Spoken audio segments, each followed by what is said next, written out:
God's story, your life. Unfolding short stories. In the Bible, mountaintops symbolize profound spiritual clarity, renewal, and divine connection.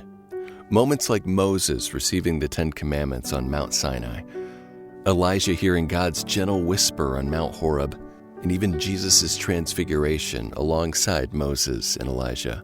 They highlight these sacred spaces and places where God reveals His glory, guidance, and purpose. When Averil Shadd found herself at her lowest point in life, a new widow, she too set her sights to the mountaintop. Averil climbed Mount Kilimanjaro, the highest peak in Africa, standing at 19,341 feet. But it wasn't just to find herself again. It was to help others who had found themselves in situations just like her. Here's Averil. My husband, Josh, suddenly passed. He was a very fit, healthy guy, and he collapsed in our home gym, and it was sudden cardiac death. I think the shock kicks in, and you kind of go, I have to be here for my kids. I need to hold it together for them. And I certainly made a lot of mistakes. I tried to hide my tears from them, not let them see my emotion. And, looking back, I realized that would have been much more advantageous for them to see my own sadness, my own emotion.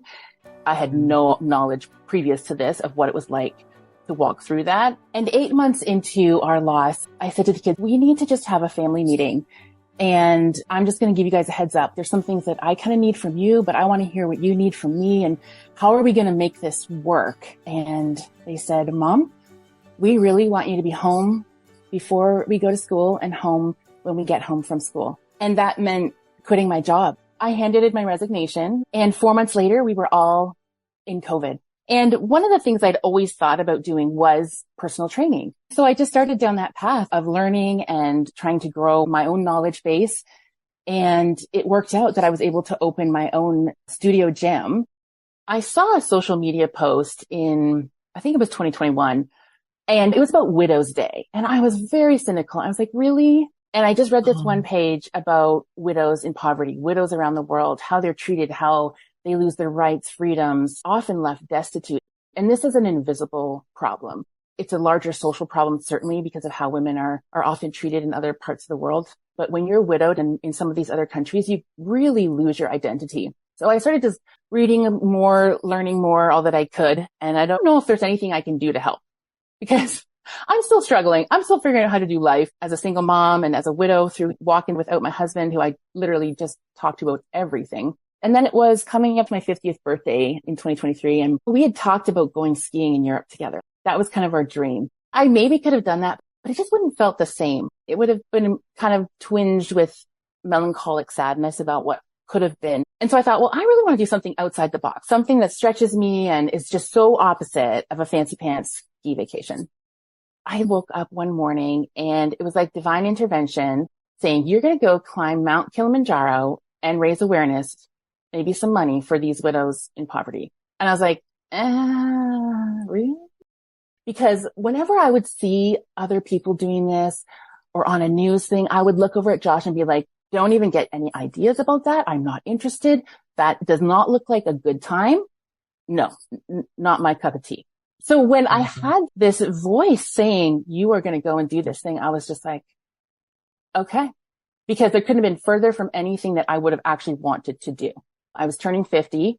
So my goal was to impact 500 widows living in poverty by climbing 5,000 meters. My goal was to raise $50,000. I started doing a little bit of research, not a lot. Apparently I didn't do enough.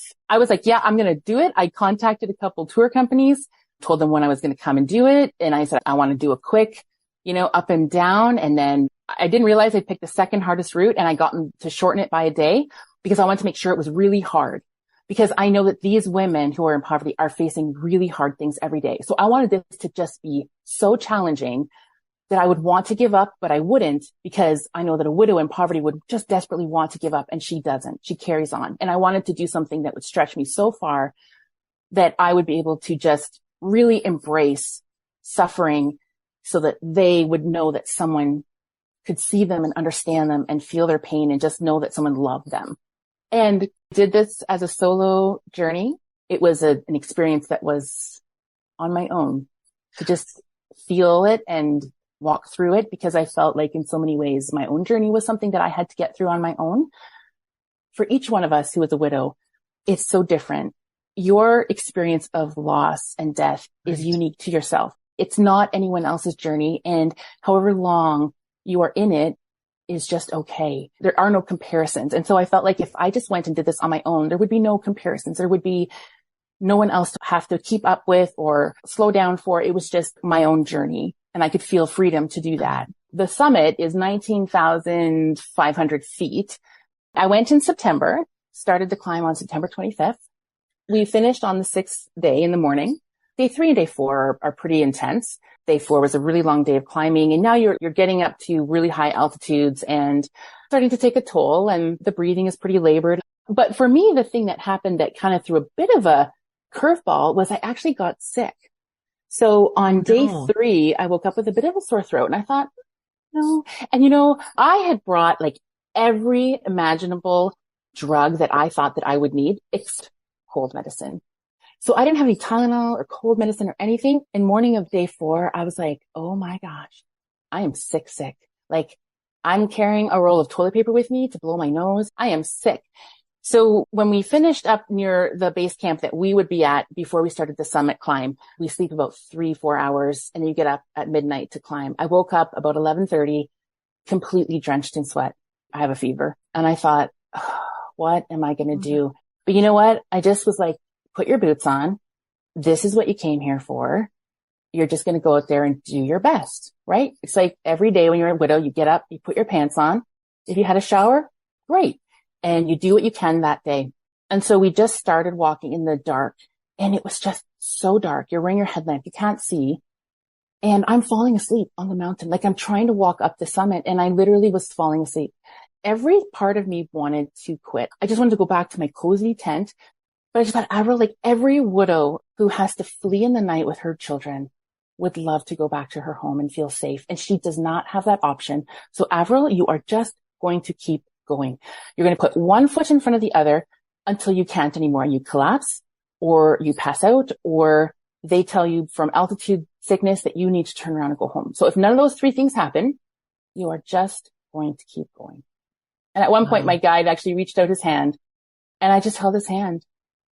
And he's like, you can do this. And we just held hands and walked in the darkness. Earlier in the week, he had said, oh, I think probably your summit, like we'll probably make it there in between 5 and 6 hours. Like you are pretty healthy and fit.